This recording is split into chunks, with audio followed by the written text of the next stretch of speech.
What is cracking, Hope Nation? It is your friendly neighborhood Kevin Hines for yet again another episode of the Hinesights Podcast. Ladies and gentlemen, family and friends, people of all walks of life, listen closely. Today, we are in for a great gift from the heavens above. My amazing guest today is the one and only Heather Palacios. Heather is married to Raul Palacios, and together they're raising two boys in sunny South Florida. She is a graduate of Judson University with a degree in business management. Heather is also the founder of Wondherful. That's Wondherful Inc., an organization with a simple mission. One more suicide is one too many. Let's get serious.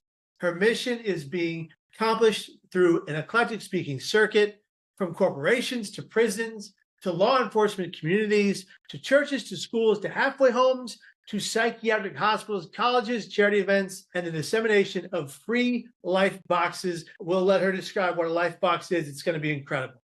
To anyone, anywhere, going through anything, because pain is universal. So they won't give up an educational and encouraging online presence through social media and their website. Heather is a multiple suicide attempt survivor who believes if you wake up breathing, that is your proof to keep on going. She's an incredible human being, giving back so much of herself to this world, making it a much, much, much better place. Please, Hinesights audience, listening, viewing, and subscribing, give Heather an uproarious welcome to the Hinesights Podcast. Heather, welcome to the show. Thank you for having me. That's a great intro. You know, there's a school of thought with intros for podcasts. I know a lot of people would say they don't do anything to drive the podcast forward. Analytics-wise, they don't matter. But to me, they matter because the guests coming on my podcast are very important to me. They're very special to me, and I appreciate them. And of course, we appreciate you at the Hinesights Podcast.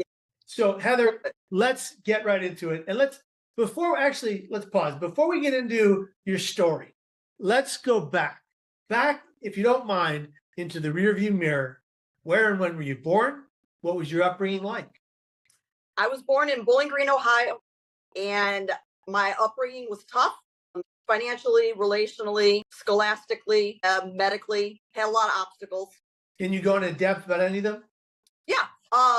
I've had all my life incurable lung disease that has yet to be identified. We just, treat it. We moved a lot. We were poor. We were on food stamps. I was bullied. There was a lot of dysfunction in my upbringing. And I started battling suicide at 8 years old. At 8 years old. Wow. Mm-hmm. That's awful. I'm so terribly sorry for that. And I'm so glad we get to have you on the podcast because you're here. You exist. That's right. You have this great purpose. Okay, Heather, let's go into the crux of your story. Tell us about adolescence growing up into adulthood, your struggles with suicidal ideation. Share with us the journey you've been on. It started at 8 years old. And at 8 years old, I started having just suicidal thoughts, just didn't want to live anymore. This was before there was awareness and agendas and podcasts and coalitions. If you were struggling in 1981 as an 8-year-old with suicidal thoughts, that was a lonely band. I actually found that the suicide letter that I wrote recently, I use this when I speak to students. I still have it. But that was the first time. Then as a teenager, I would take that idea and actually put it into motion. And I actually have that suicide letter too. Wow. And then in college, I would attempt again. Then I moved and got married and became a pastor's wife. And a year after being married, I would attempt again. And this time the state of Florida stepped in and enforced what's called a Baker Act, which meant that for 72 hours, I was to be detained in a psychiatric unit under the supervision of a state-appointed psychologist. And they put me in, for lack of a better word, solitary confinement due to the violence that I had exhibited at the scene of the suicide attempt. And after that, I was like, there is definitely something wrong with me. I've lived 27 years wanting to die. So I got a lot of help from a psychiatrist, medicine, my faith, and just kind of put myself back together again. And from that point on, from July 30th, 2000 to today, I've been helping people not give up, but I still struggle with it. Yeah. So the most recent plan that I made, I'm sorry to say, it was during COVID. That's when it hit me again, and I would make a plan, start to put it in motion, and was able to call Lifeline and get some help. So, Kevin, I'm 50 years old. I started battling suicide as an 8-year-old, and barring senior citizen years, I have endured suicide ideation in every season of a person's life. As a child, as a teenager, as a college student, as a young adult business professional, as a wife, as a parent in a pandemic, and last year after the loss of my little brother. So I know what it's like to want to die. You've been through so much. You've endured so much pain to come out on the other side every single time. How have you coped with these chronic thoughts that plague you? Great question, Kevin. I have learned to work hard. And I know that sounds so trite, but I obviously have an affliction in my brain. And I've never distinguished that from anybody having an affliction anywhere in their body. And so if 20 years ago, I was in a car accident and declared paralyzed and had to be in a wheelchair the rest of my life, I would work hard at the new protocol for surviving and sustaining a life in a wheelchair. And, my brain is the same way. I have learned that I need to work hard at this life that is, mentally afflicted. And I do the work, man. I do the work. You put in the time, the effort, the energy, and the hard work for things to change. I can relate to that as someone who lives with chronic thoughts. I can relate to that very much. And I really respect your hustle and grind to stay brain and mentally well and to keep on this planet and to keep going. Obviously, you've got your family that inspires you, and your husband and your kids, and you've got this endeavor, this drive to continue to be here tomorrow and every day after that, no matter the pain you might be in, which is really admirable. It's not easy to live with chronic thoughts of suicide when your brain is telling you have to die and you have to fight that it's not that you want to, you're in so much pain, you believe that's the only option. And so when you fight that, it's a true battle with the mind and the fight or flight system that exists within the human body. You're doing an incredible job, and you're going forward and helping so many people find hope, healing, and recovery through your life boxes and through so much. We'll get into it in a minute.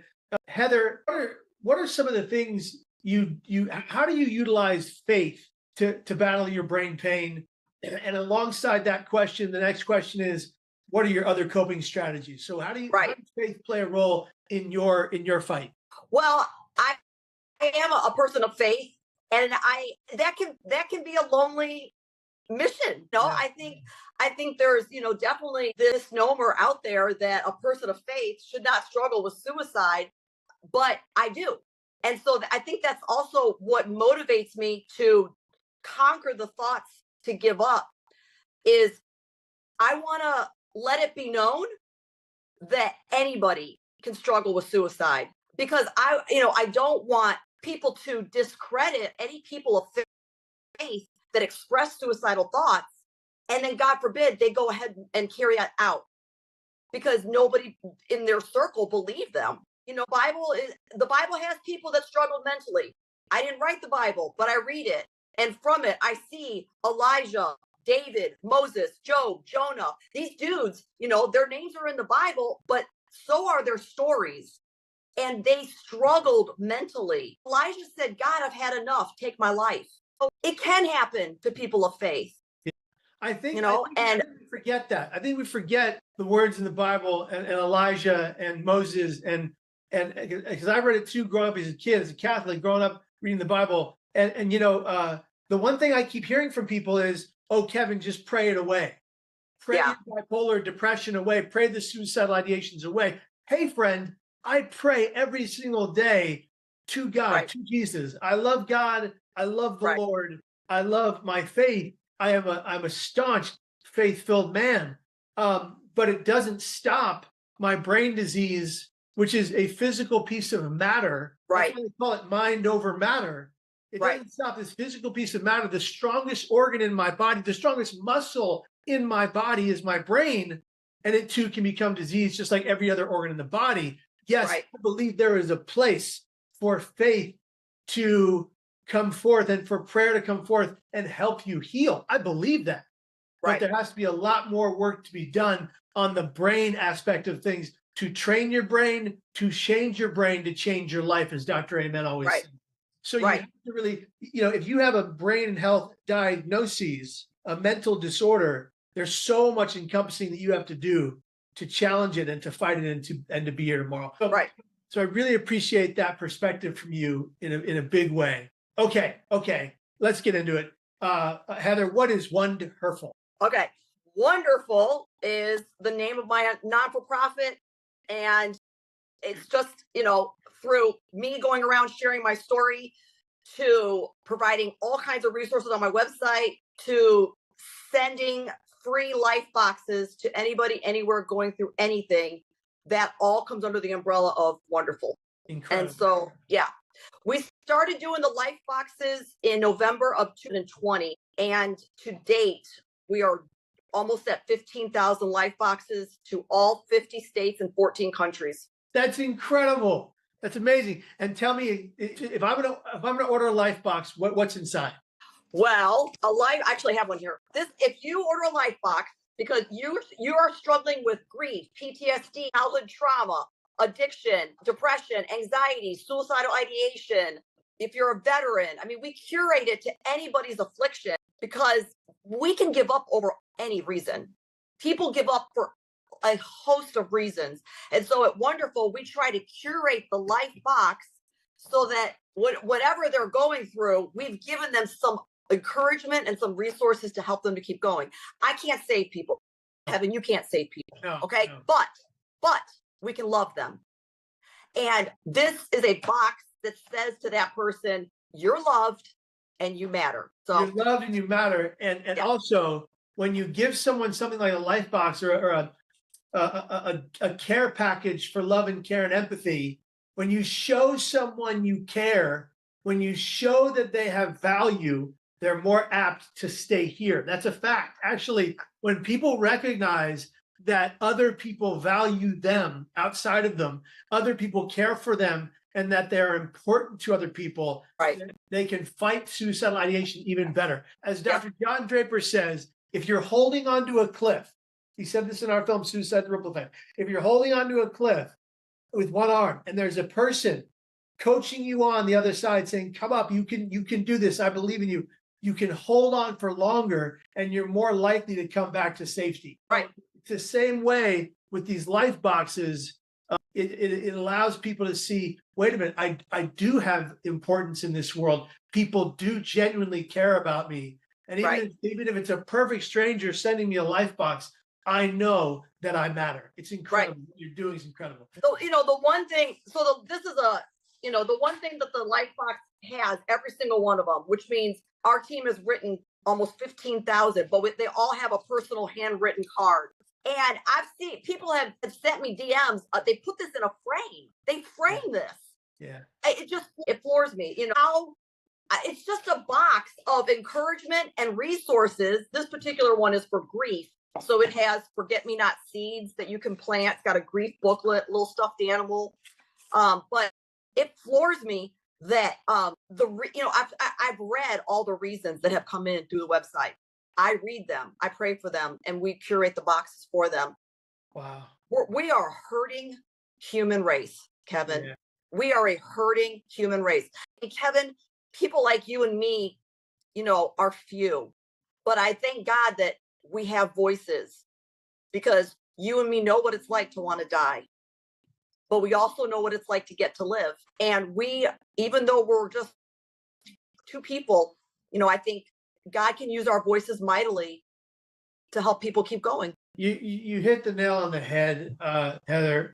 And I'm getting emotional because I just lost my 18th friend to suicide, a person that I only met recently who I was desperately trying to keep alive. Yeah. And she's gone. Yeah. And I think about it, and I don't hold guilt or blame for myself because I learned not to do that after a long time of losing now 18 people.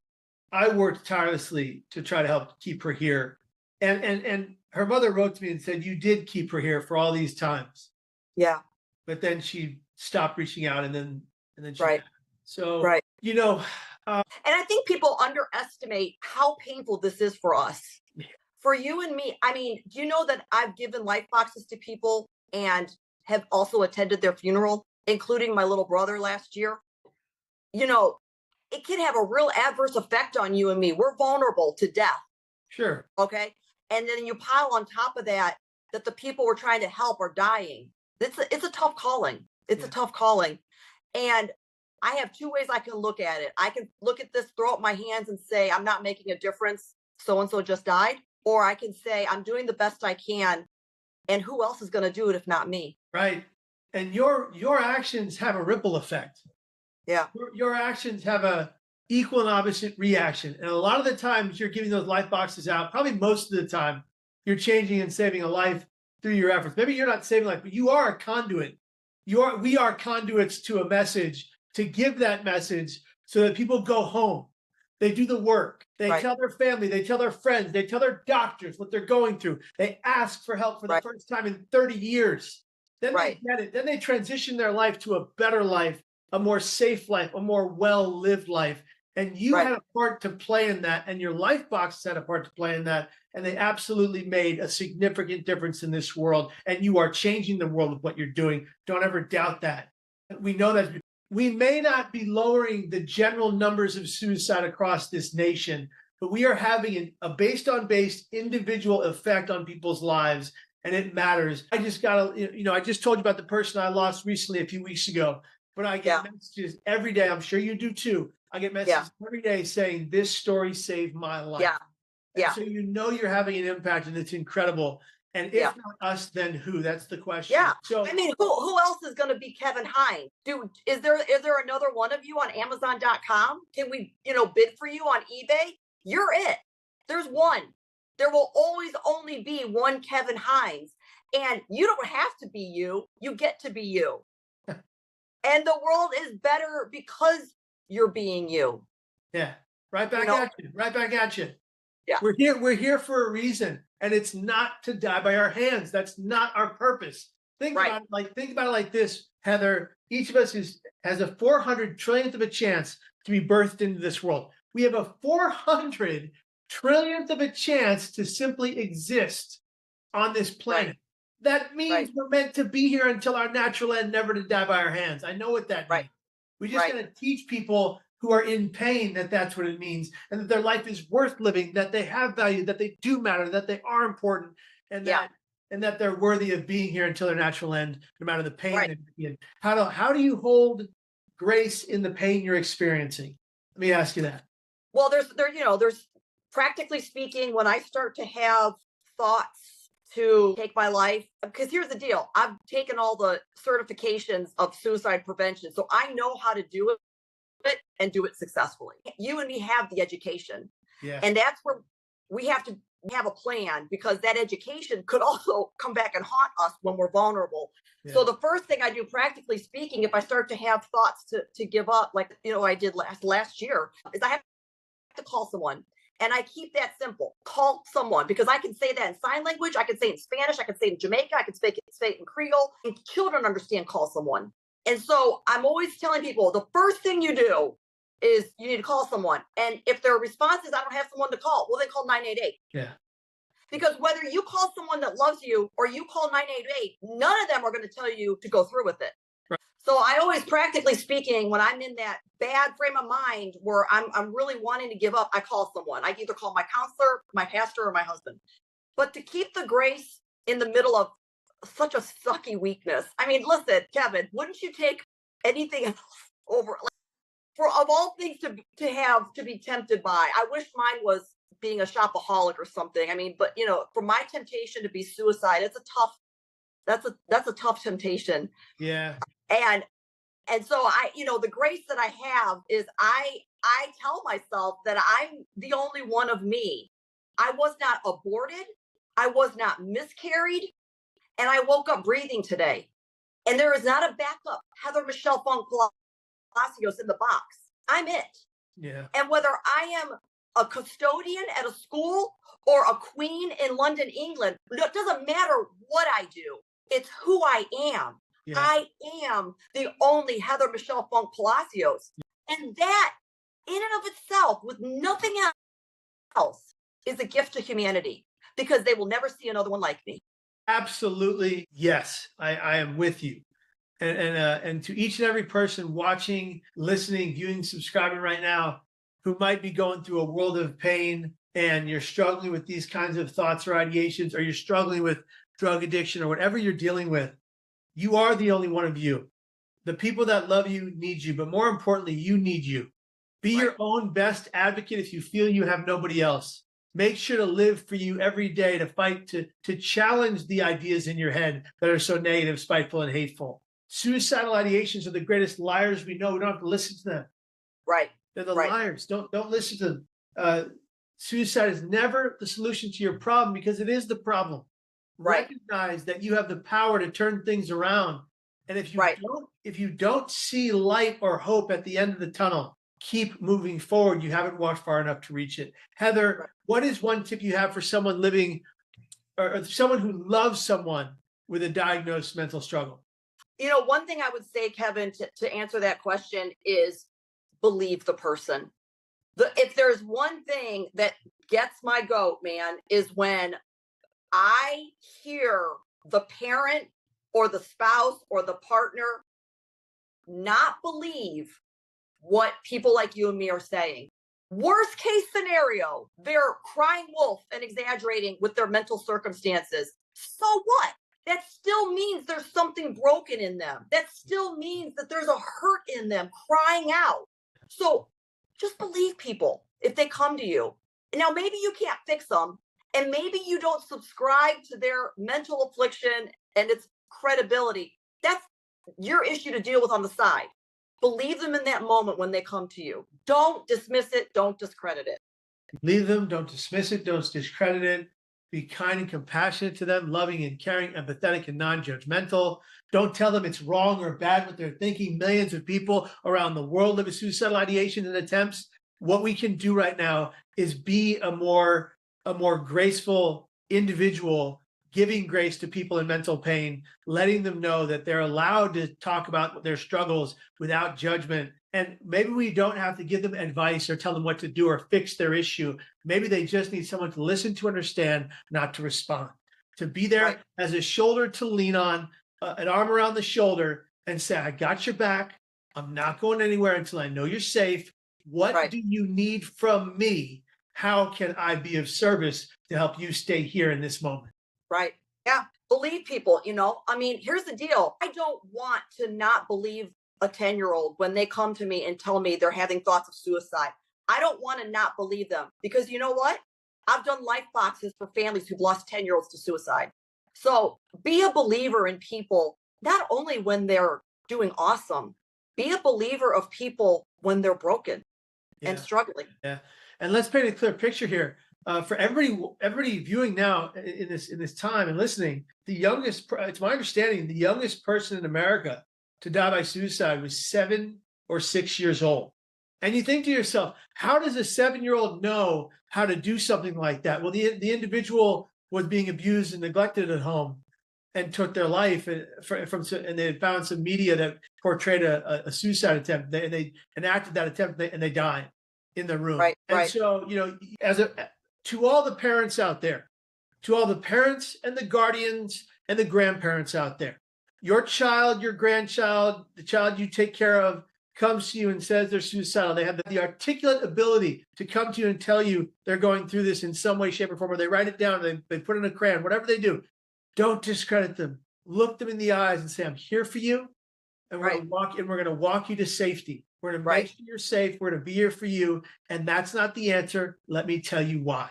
Let me tell you all the wonderful things your life is going to create if you get to grow older. Let me tell you about the fact that you're going to grow up someday and have a family of your own. You're going to have a wonderful career in the job you love because you worked so hard to get there. You're going to have the ability to have your favorite dog named Max, and he's going to be amazing. You're going to love him like he's a little person. Whoever, whatever it is, paint the picture of a beautiful life, because just because you're in a world of pain today doesn't mean you don't get to have a beautiful tomorrow. But friend, you have to be here to get there in the first place. Heather, Right. I want to have you wrap it up and take us home here. And this is kind of a really important question. We touched upon it briefly earlier, but I want to hear your like kind of raw, real answer. What do you say to someone that has just lost someone to suicide? How do you help? You know, it's the worst case scenario for what you and me are doing, Kevin. And especially when I've had to preside over funerals for suicides. Not only do I have one person asking, I have an entire church full of people asking, and this is what I tell my heart, and this is what I tell people, is we cannot get them back, but we can live and help others live in their honor. I have a lot of involvement with halfway houses and sober living homes here in South Florida. They're very near and dear to my heart. There's a lot of suicides and overdoses in these houses. So I've been to many funerals for them.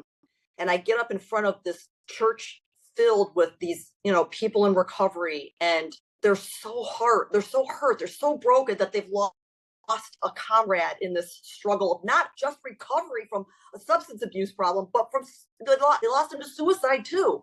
And I just look out into the sea of faces at the hope, they just feel hopeless that somebody else died again. And we're just not going to take that laying down.